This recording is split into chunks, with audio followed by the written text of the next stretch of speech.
Hello दोस्तों, स्वागत करते हैं आप सभी का आपका अपने चैनल वीके ऑनलाइन क्लास में। हम लोग दोस्तों अभी कंप्यूटर का एमसीक्यू सीरीज चला रहे हैं। उसी क्रम में आज का हमारे 7वां वीडियो है जिसका टॉपिक है सॉफ्टवेयर। इसमें दोस्तों हम लोग टोटल 35 क्वेश्चन देखेंगे जो कि मोस्ट इम्पॉर्टेंट है और सभी का सभी क्वेश्चन ऐसे हैं दोस्तों जो कि किसी न किसी एग्ज़ाम में पूछा गया है, चाहे सीजी व्यापम हो, चाहे बैंक एग्ज़ाम में हो। बहुत सारे एग्ज़ाम में सभी क्वेश्चन रिपीटेड है जो कि मोस्ट इम्पॉर्टेंट है दोस्तों। और इस सीरीज़ में हम लोग टोटल 14 टॉपिक कवर करेंगे जिसका हम लोग आपको एमसीक्यू प्रोवाइड कराएंगे। तो दोस्तों अगर अभी तक आप लोगों ने चैनल को सब्सक्राइब नहीं किया है तो चैनल को सब्सक्राइब करके हमारे साथ जुड़ जाइए ताकि आने वाले वीडियो की नोटिफिकेशन आपको मिल सके और आपको ज्ञान की प्राप्ति हो सके। वीडियो को स्टार्ट करने से पहले मैं आपसे एक बात बोलूँगा, अगर अभी तक आप लोगों ने हमारे टेलीग्राम चैनल को ज्वाइन नहीं किया है तो मैंने डिस्क्रिप्शन में लिंक दे रखा है, आप वहाँ से जाकर हमारा टेलीग्राम ज्वाइन कर सकते हैं। आइए दोस्तों अब देखते हैं आज का हमारा टॉपिक। तो आइए दोस्तों अभी स्टार्ट करते हैं। आज का हमारा टॉपिक जो है कंप्यूटर सॉफ्टवेयर। देखते हैं इसके बारे में कुछ थ्योरी। तो क्या है, प्रोग्रामिंग भाषा में लिखे गए निर्देशों के समूह को प्रोग्राम कहते हैं। ये मोस्ट इंपॉर्टेंट लाइन है दोस्तों जो अभी हम लोग ने बताया। क्या है, तो प्रोग्रामिंग भाषा में लिखे गए निर्देशों के समूह को प्रोग्राम कहते हैं और इन्हीं प्रोग्राम के समूह से सॉफ्टवेयर बनता है। अब देखो, जो प्रोग्रामिंग भाषा में लिखा जाता है निर्देश उसको तो प्रोग्राम बोलते हैं, ये तो हमें पता चल गया। लेकिन क्या है, जो प्रोग्राम के समूह होते हैं ना उनसे क्या बनता है, तो सॉफ्टवेयर बनता है। ये मोस्ट इंपॉर्टेंट लाइन है दोस्तों। जो कंप्यूटर में होने वाले कार्यों को नियंत्रित करता है तथा कंप्यूटर हार्डवेयर के साथ इंटरफेस प्रोवाइड करता है। मतलब ये जो है दोस्तों मोस्ट इंपॉर्टेंट लाइन है जिसमें हमको बताया गया है कि प्रोग्राम क्या होता है। तो प्रोग्राम क्या है, प्रोग्राम जो है प्रोग्रामिंग भाषा में लिखे गए निर्देशों का समूह है। ठीक है, उसी प्रकार अगर हम लोग सॉफ्टवेयर बोले तो सॉफ्टवेयर क्या है, तो प्रोग्रामों का समूह सॉफ्टवेयर बनता है, फिर सॉफ्टवेयर कहलाता है। उसके बाद है जो कंप्यूटर में होने वाले कार्य को नियंत्रित करता है। तो कौन नियंत्रित करता है, जो सॉफ्टवेयर रहते हैं वो उसको नियंत्रित करते हैं। अगला देखते हैं, सॉफ्टवेयर शब्द का उपयोग सर्वप्रथम जॉन डब्ल्यू टूके ने किया। इसको आप लोग याद रखना दोस्तों, एमसीक्यू में पूछा जा सकता है कि सॉफ्टवेयर का शब्द का उपयोग सर्वप्रथम किसने किया, तो किन्होंने किया है, जॉन डब्ल्यू टूके ने। अगला है, वायरस एक प्रोग्राम या सॉफ्टवेयर प्रोग्राम है। ये भी क्या है दोस्तों, जो वायरस होता है ना कंप्यूटर में, हमारे जो सिस्टम में वायरस होता है वो क्या है, एक प्रोग्राम ही है। ठीक है, अब अगला देखते हैं। अगला है दोस्तों अनुदेश। तो अनुदेश को जानते हैं, अनुदेश होता क्या है, तो कंप्यूटर को कार्य करने के लिए दिए गए आदेशों को अनुदेश कहते हैं। यह एक एक लाइन का है दोस्तों, आप लोग इसको अच्छे से याद रखना क्योंकि बहुत ही महत्वपूर्ण है। ऑप्शनल में पूछा जा सकता है कि अनुदेश किसको बोलते हैं। ठीक है, तो अनुदेश किसको बोलते हैं, कंप्यूटर को कार्य करने के लिए दिए गए आदेशों को अनुदेश कहते हैं। उसके बाद है प्रोग्राम दोस्तों। तो अभी देखें, कंप्यूटर को दिए जाने वाले अनुदेशों के समूह को प्रोग्राम कहा जाता है। फिर अगला है सॉफ्टवेयर। तो प्रोग्रामों के समुच्चय को जो कंप्यूटर के विभिन्न कार्यों के सफल क्रियान्वयन के लिए उत्तरदायी होता है। मतलब जो हम लोग पहले टॉपिक में देखे दोस्तों वैसी है ये भी। ठीक है, मतलब वही उसी से जुड़ा हुआ है प्रोग्राम और सॉफ्टवेयर। तो आप लोग इन तीनों को याद रखना कि प्रोग्राम क्या होता है, सॉफ्टवेयर क्या होता है, अनुदेश क्या होता है, और जो है सॉफ्टवेयर का प्रयोग सर्वप्रथम किसने किया था या फिर शब्द का प्रयोग किसने किया था। अब अगला देखते हैं दोस्तों, जो है सॉफ्टवेयर के प्रकार। तो सॉफ्टवेयर के प्रकार में देखते हैं हम लोग। सबसे पहले सॉफ्टवेयर टोटल 3 प्रकार के होते हैं, मुख्यतः 3 प्रकार के होते हैं। ठीक है, तो पहला क्या है, सिस्टम सॉफ्टवेयर है, दूसरा है एप्लीकेशन सॉफ्टवेयर और तीसरा है यूटिलिटी सॉफ्टवेयर। अब देखते हैं सिस्टम सॉफ्टवेयर क्या है। तो सिस्टम सॉफ्टवेयर के बारे में अगर बात करें तो सिस्टम सॉफ्टवेयर एक ऐसा सॉफ्टवेयर है जिसके द्वारा कंप्यूटर के आंतरिक तथा बाह्य कार्यों को नियंत्रित किया जाता है। ठीक है, जैसे अगर ये हमारे पास कोई सिस्टम है तो इसमें जितने भी इंटरनल और एक्सटर्नल होते हैं एक्टिविटी उसका क्या करता है, नियंत्रण करता है। तो कौन करता है, तो सिस्टम सॉफ्टवेयर। ठीक है, इस प्रकार बोल सकते हैं जो सिस्टम सॉफ्टवेयर एक ऐसा सॉफ्टवेयर है जो कि कंप्यूटर के आंतरिक तथा बाह्य कार्यों को नियंत्रित करता है। और एक बात और याद रखना दोस्तों, इसमें जो सिस्टम सॉफ्टवेयर है वो क्या है, इसके बिना ना, सिस्टम सॉफ्टवेयर के बिना जो हमारा सिस्टम होता है अर्थात कंप्यूटर है वो सिर्फ बेजान मशीन है। ठीक है, अब अगला देखते हैं दोस्तों, दूसरा क्या है, एप्लीकेशन सॉफ्टवेयर। तो एप्लीकेशन सॉफ्टवेयर के बारे में अगर देखें तो एप्लीकेशन सॉफ्टवेयर क्या होता है, ऐसा सॉफ्टवेयर जिसको किसी विशेष कार्य के लिए बनाया जाता है। एप्लीकेशन सॉफ्टवेयर क्या है, तो जिसको किसी विशेष कार्य के लिए बनाया जाता है उसको हम लोग क्या बोलते हैं, एप्लीकेशन सॉफ्टवेयर बोलते हैं। और तीसरा देखते हैं यूटिलिटी सॉफ्टवेयर। तो ये क्या है, ऐसा सॉफ्टवेयर जिसके द्वारा कंप्यूटर का मेंटेनेंस किया जाता है। ठीक है, ये क्या है, यूटिलिटी है, इसके द्वारा क्या किया जाता है, तो कंप्यूटर का मेंटेनेंस किया जाता है। ऐसे सॉफ्टवेयर को हम लोग बोलते हैं यूटिलिटी सॉफ्टवेयर। अब देखते हैं दोस्तों, जो सिस्टम सॉफ्टवेयर है वो आगे चल के फिर दो पार्ट में डिवाइड होता है। एक का नाम है ऑपरेटिंग सिस्टम, दूसरे का नाम है लैंग्वेज ट्रांसलेटर। तो अब इसके बारे में उतना जानने की ज़रूरत नहीं है दोस्तों, सिर्फ आप लोग एग्जांपल के जरिए याद रखना कि ऑपरेटिंग सिस्टम क्या होता है। तो विंडोज़ है, यूनिक्स है, लाइनक्स है, मैक ओएस, ये सब क्या है, तो ये ऑपरेटिंग सिस्टम के उदाहरण हैं। ऐसा क्वेश्चन पूछा जा सकता है दोस्तों, ऑपरेटिंग सिस्टम के उदाहरण निम्न में से कौन सा ऑपरेटिंग सिस्टम नहीं है करके, तो इसमें से एक रहेगा या फिर नहीं रहेगा, ऐसा टाइप का क्वेश्चन भी आ सकता है। तो आप लोग इसको चाहो तो स्क्रीनशॉट करके अपने पास रख सकते हो। उसी प्रकार अगर देखें दोस्तों लैंग्वेज ट्रांसलेटर का, तो क्या है उदाहरण में, कंपाइलर है, असेंबलर है और इंटरप्रेटर, ये सब क्या है, तो लैंग्वेज ट्रांसलेटर है। ठीक है, ये सब क्या है, सॉफ्टवेयर के प्रकार ही है। अगला है दोस्तों एप्लीकेशन सॉफ्टवेयर। ये भी आगे चल के दो पार्ट में डिवाइड होता है, एक है जनरल पर्पस और एक है स्पेशल पर्पस। ठीक है दोस्तों, तो जनरल पर्पस कहने का मतलब है जिनको सभी लोग यूज़ करते रहते हैं, सामान्य तौर पर जिसको बनाया जाता है, या फिर ये बोल सकते हैं जिसका उपयोग सभी करते हैं, ऐसे सॉफ्टवेयर को बोलते हैं जनरल पर्पस सॉफ्टवेयर। जैसे है word processor, page maker, Corel Draw, spreadsheet. ठीक है, ये सब क्या है, तो जनरल पर्पस का सॉफ्टवेयर है। ठीक है, अब अगला देखते हैं स्पेशल पर्पस के लिए होता है, मतलब जिसको किसी मुख्य कार्य के लिए फिर मुख्य उद्देश्य के लिए बनाया जाता है, ऐसे सॉफ्टवेयर को क्या बोलते हैं, तो स्पेशल पर्पस सॉफ्टवेयर बोलते हैं। जैसे है railway reservation system, attendance system, billing system, क्योंकि इनको सिर्फ उसी के लिए बनाया जाता है दोस्तों। अब बिलिंग वाला है मतलब सिर्फ उसमें हम लोग बिलिंग ही कर सकते हैं, तो किसी जो खास उद्देश्य के लिए बनाया जाता है उसको बोलते हैं स्पेशल पर्पस सॉफ्टवेयर। अब तीसरा देखते हैं दोस्तों, तीसरा क्या है, यूटिलिटी सॉफ्टवेयर। तो जैसे अभी मैंने बताया आप लोगों को यूटिलिटी सॉफ्टवेयर क्या करता है, तो ये जो है मेंटेनेंस करता है। ठीक है, कंप्यूटर में क्या करता है, मेंटेनेंस करता है। तो मेंटेनेंस कब होगा, अगर हमारे कंप्यूटर में कोई वायरस आ जाए तो उसके लिए हमको एंटीवायरस उसमें रखना पड़ेगा, तभी वो मेंटेनेंस होगा। ठीक है, उसी प्रकार क्या है, बैकअप प्रोग्राम है और क्या है, फाइल मैनेजर है। तो ये सब क्या है दोस्तों, यूटिलिटी सॉफ्टवेयर के प्रकार है। अब देखते हैं दोस्तों हमारा कुछ MCQ, जिससे आपको और अच्छे से समझ में आ जाएगा। पहला प्रश्न जो कि है, निम्न में से कौन सा मल्टीमीडिया फाइल हो सकता है, कौन सा हो सकता है दोस्तों। ऑप्शन है टेक्स्ट पिक्चर्स, ऑप्शन बी है ऑडियो वीडियो, ऑप्शन सी है एनिमेशन, ऑप्शन डी उपरोक्त सभी। इसका जो आंसर है दोस्तों वो है ऑप्शन डी, उपरोक्त सभी। अगला प्रश्न है, कोई व्यक्ति स्लाइड को कैसे रोक सकता है, तो स्लाइड को कैसे रोक सकता है दोस्तों। ऑप्शन स्पेस को दबाकर, ऑप्शन बी है दाहिनी एरो को दबाकर, ऑप्शन सी है बाई एरो को दबाकर और ऑप्शन डी है निचली एरो को दबाकर। इसका जो आंसर है दोस्तों वो है ऑप्शन ए, इसको दबाकर। अगला प्रश्न है, मैलेशिया सॉफ्टवेयर के लिए सामान्यतः कौन सा नाम उपयोग किया जाता है। चार ऑप्शन दिया है दोस्तों, इसका जो आंसर हो जाएगा वो है ऑप्शन बी, मालवेयर। अगला प्रश्न है, यह एक open source operating system software नहीं है, कौन सा नहीं है दोस्तों, ये बताना है। चार ऑप्शन दिया है, तो चारों में इसका जो आंसर हो जाएगा दोस्तों वो है ऑप्शन डी, केंडल। तो केंडल एक क्या है, एक open source operating system software नहीं है।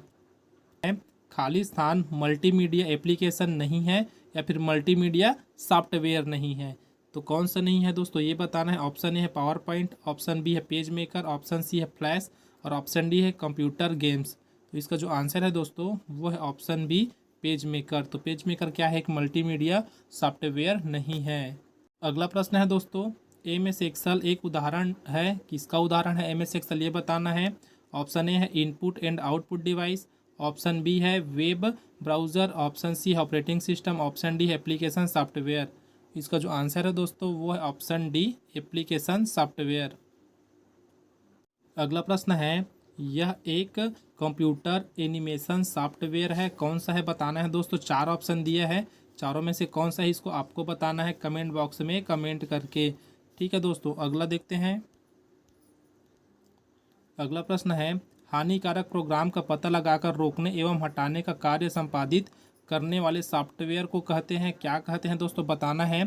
तो ऑप्शन ए दिए है वर्म, ऑप्शन बी है ट्रोजन हॉर्स, ऑप्शन सी है एंटीवायरस और ऑप्शन डी है वायरस। इसका जो आंसर है दोस्तों वो है ऑप्शन सी एंटीवायरस। अभी हम लोग डिस्कस किए हैं दोस्तों, ठीक है। ये कौन से में आता है, जो हम लोग लास्ट वाला तीसरा पॉइंट देखे थे उसमें का ये एग्जाम्पल था एंटीवायरस, जो क्या करता है तो कंप्यूटर के मेंटेनेंस का काम करता है। अगला प्रश्न है कंप्यूटर को प्रारंभ करने के लिए आवश्यक है, क्या आवश्यक है ये बताना है। ऑप्शन ए है उच्च स्तरीय भाषा, ऑप्शन बी है निम्न स्तरीय भाषा, ऑप्शन सी है ऑपरेटिंग सिस्टम सॉफ्टवेयर और ऑप्शन डी है एप्लीकेशन सॉफ्टवेयर। इसका जो आंसर है दोस्तों वो हो जाएगा option C operating system software. अर्थात जो कंप्यूटर को प्रारंभ करने के लिए आवश्यक सॉफ्टवेयर है वो कौन सा है तो ऑपरेटिंग सिस्टम सॉफ्टवेयर। अगला प्रश्न है निम्नांकित में से कौन सा software open source operating system software नहीं है। ये भी दोस्तों हम लोग पिछला भी एक क्वेश्चन देखे हैं, उसमें भी था ओपन सिस्टम सॉफ्टवेयर नहीं है, ठीक है, ये बताना था। इसमें भी 4 ऑप्शन है लेकिन ऑप्शन हमारे पास चेंज है, तो इसका आंसर है दोस्तों ऑप्शन डी मैकिन्टोश। ये क्या है, एक open source operating system software नहीं है। अगला प्रश्न है एमएस वर्ड उदाहरण है, किसका उदाहरण है ये बताना है। ऑप्शन ए है ऑपरेटिंग सिस्टम का, ऑप्शन बी है प्रोसेसिंग सॉफ्टवेयर का, ऑप्शन सी है एप्लीकेशन सॉफ्टवेयर का और ऑप्शन डी है हार्डवेयर का। तो किसका है दोस्तों, हम लोग सब जानते हैं यह एप्लीकेशन सॉफ्टवेयर का उदाहरण है। अगला प्रश्न है निम्नांकित सॉफ्टवेयर में से कौन सा एंटीवायरस सॉफ्टवेयर नहीं है। ऑप्शन ए है मैक एरी, ऑप्शन बी है अपेरा, ऑप्शन सी है क्लिकविल और ऑप्शन डी है नॉर्टन। इसका जो आंसर है दोस्तों वो है ऑप्शन बी ओपेरा। इसी को दोस्तों ओपेरा के नाम से भी जानते हैं, जो हमारे सर्च इंजन का काम करता है। अगला प्रश्न है निम्नलिखित में से कौन सा ऑपरेटिंग सिस्टम सॉफ्टवेयर किसी कंप्यूटर को प्रारंभ करने के लिए काम में लाया जाता है। कौन सा लाया जाता है दोस्तों। ऑप्शन ए दिया है एमएस डॉस, ऑप्शन बी है यूनिक्स और ऑप्शन सी है विंडो और ऑप्शन डी दिया है दोस्तों उपरोक्त सभी। इसका जो आंसर है दोस्तों वो हो जाएगा ऑप्शन डी उपरोक्त सभी।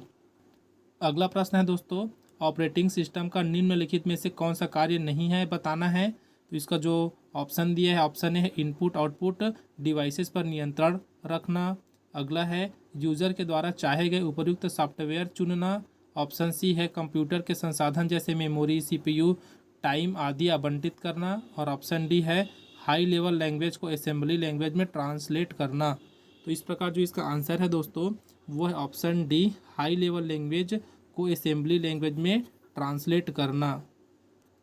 अगला प्रश्न है आपके कंप्यूटर एवं उसकी सुरक्षा को नुकसान पहुंचाने या आपराधिक गतिविधियों को करने में प्रयुक्त सॉफ्टवेयर को कहते हैं, क्या कहते हैं दोस्तों। ऑप्शन ए है एडवेयर, ऑप्शन बी है मालवेयर, ऑप्शन सी है शेयरवेयर और ऑप्शन डी है फ्रीवेयर। तो इसका जो आंसर है दोस्तों वो है ऑप्शन बी मालवेयर कहते हैं। अगला प्रश्न है निम्न में से कौन सा ऑपरेटिंग सिस्टम नहीं है। कौन सा ऑपरेटिंग सिस्टम नहीं है ये बताना है दोस्तों। तो कौन सा नहीं है, जो एमएस ऑफिस है दोस्तों ये क्या है, एक ऑपरेटिंग सिस्टम नहीं है बल्कि ये एप्लीकेशन सॉफ्टवेयर है। ये क्वेश्चन आपके लिए है दोस्तों, दिया है निम्नलिखित में से कौन सा एक ओपन सोर्स सॉफ्टवेयर है। अभी तक ओपन सोर्स सॉफ्टवेयर नहीं है देखे थे, अब इसमें आपको बताना है कौन सा एक ओपन सोर्स सॉफ्टवेयर है। आपके पास 4 ऑप्शन है, चारों में से किसी एक को आपको बताना है कि इसका आंसर कौन सा है। अगला प्रश्न है यदि किसी कंपनी की समस्याओं में परिवर्तन हो तो उसके कंप्यूटराइज हल के लिए उसे निम्नलिखित में से परिवर्तित करना होगा। किसमें से करना होगा दोस्तों, ये है हमारे पास प्रश्न। तो इसका जो आंसर है वो क्या है, सॉफ्टवेयर। अगला प्रश्न है कंप्यूटर वायरस है। कंप्यूटर वायरस क्या है, तो एक कंप्यूटर प्रोग्राम है, इनपुट डिवाइस है, ऑपरेटिंग सिस्टम है, उपरोक्त में से कोई नहीं। तो वायरस क्या है दोस्तों ये बताना है। तो इसका जो आंसर हो जाएगा वो है ऑप्शन ए, एक कंप्यूटर प्रोग्राम है। अगला प्रश्न है एक लोकप्रिय विंडोइंग एनवायरनमेंट विंडोज 3 माइक्रोसॉफ्ट द्वारा निर्मित की गई, किस तिथि में की गई दोस्तों या फिर किस सन में की गई ये बताना है। हमारे पास 4 ऑप्शन है, तो किस सन में की गई दोस्तों, तो ऑप्शन डी 1990 में की गई। अगला प्रश्न है जब कंप्यूटर ऑन करते हैं तो बूट रूटीन यह टेस्ट करता है। ऑप्शन ए है रैम टेस्ट, ऑप्शन बी है disk drive test, option C है मेमोरी टेस्ट और ऑप्शन डी है पावर ऑन सेल्फ टेस्ट। तो इस प्रकार जो इसका आंसर हो जाएगा वो है option D power on self test. अगला प्रश्न है, दो या दो से अधिक प्रोसेसर द्वारा दो या दो से अधिक प्रोग्रामों का साथ साथ प्रोसेसिंग कहलाता है। ये क्या कहलाता है दोस्तों, इसको बताना है। तो ये कहलाता है मल्टी प्रोग्रामिंग। अगला प्रश्न है, किसी प्रोग्राम मानव द्वारा पाठनीय दर्शन को कहते हैं, क्या कहते हैं दोस्तों, ये बताना है। तो इसको बोलते हैं प्रोग्राम कोड कहते हैं। अगला प्रश्न है, प्रोग्राम के कंपाइलर से बनता है। तो प्रोग्राम के कंपाइलर से क्या बनता है दोस्तों, जानते हैं अच्छे तरीके से। वो है ऑप्शन सी, एग्जीक्यूटेबल प्रोग्राम बनता है। किससे बनता है, तो प्रोग्राम के कंपाइलर से बनता है। अगला प्रश्न है, एक समय में एक कथन को कन्वर्ट और एग्जीक्यूट करता है, कौन करता है दोस्तों, ये बताना है। ऑप्शन ए है कन्वर्टर, ऑप्शन बी है कंपाइलर, ऑप्शन सी है इंस्ट्रक्टर और ऑप्शन डी है इंटरप्रेटर।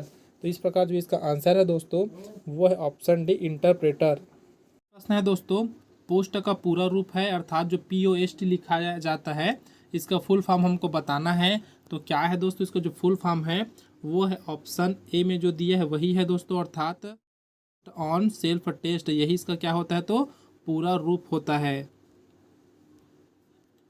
अगला प्रश्न है, जब एक कंप्यूटर में दो प्रोसेसर लगाए जाते हैं तो उन्हें या फिर उसे कहते हैं, क्या कहते हैं दोस्तों, ये बताना है। तो इसका जो आंसर है वो है ऑप्शन डी, पैरेलल प्रोसेसिंग कहते हैं। अगला प्रश्न है, जब आप कंप्यूटर बूट करते हो तो क्या होता है दोस्तों, ये बताना है। तो क्या होता है, ऑपरेटिंग सिस्टम डिस्क से रैम में कॉपी जाता है। ये ऑप्शन है हमारा सही हो जाएगा दोस्तों। अगला प्रश्न है दोस्तों 29वां नंबर का जो दिया है कंपाइलर है। तो कंपाइलर क्या है दोस्तों, सभी को पता है, आप लोग कमेंट बॉक्स में ज़रूर कमेंट कीजिए इसका आंसर। अगला प्रश्न है, कंप्यूटर के संदर्भ में सॉफ्टवेयर का अर्थ है। तो सॉफ्टवेयर का अर्थ क्या है दोस्तों, वो है कंप्यूटर प्रोग्राम्स। तो कंप्यूटर प्रोग्राम अभी हम लोग देखे हैं, कंप्यूटर के संदर्भ में जो सॉफ्टवेयर है वो क्या है, कंप्यूटर प्रोग्राम्स है। अगला प्रश्न है, एक यूटिलिटी सॉफ्टवेयर प्रोग्राम जो मेमोरी के अनावश्यक फ्रैगमेंट्स को पहचानता है और डिस्क स्पेस को पुनर्व्यवस्थित करता है ताकि ऑपरेशन इष्टतम ढंग से हो सके, कहलाता है, क्या कहलाता है दोस्तों। तो ये कहलाता है दोस्तों जो ऑप्शन सी में दिया है, डिस्क डिफ्रैगमेंटर कहलाता है।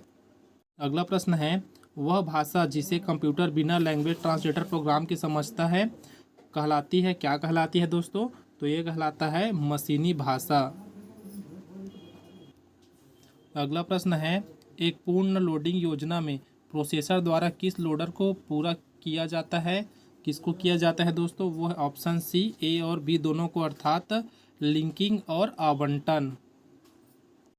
अगला प्रश्न है, सिस्टम प्रोग्राम के उदाहरणों में शामिल है, क्या शामिल है दोस्तों। ऑप्शन ए कंप्यूटर का ऑपरेटिंग सिस्टम, ऑप्शन बी है ट्रेस कार्यक्रम, ऑप्शन सी है संकलन और ऑप्शन डी उपयुक्त सभी। तो ये जो तीनों है दोस्तों वो क्या है, तो सिस्टम प्रोग्राम के उदाहरण में शामिल है, अर्थात हमारा डी ऑप्शन सही हो जाएगा, उपरोक्त सभी। अगला प्रश्न है, माइक्रो प्रोसेसर एक इनबिल्ट फंक्शन है, क्या है दोस्तों बताना है। इनबिल्ट फंक्शन है तो ऑप्शन ए है असेंबलर, ऑप्शन बी है लोडर, ऑप्शन सी है लिंकर, ऑप्शन डी है संपादक। इसका जो आंसर है दोस्तों वो है ऑप्शन ए, असेंबलर है। तो इस प्रकार आज की वीडियो में बस इतना ही दोस्तों, मिलते हैं अगले वीडियो में। इस वीडियो में बने रहने के लिए आप सबका बहुत बहुत धन्यवाद।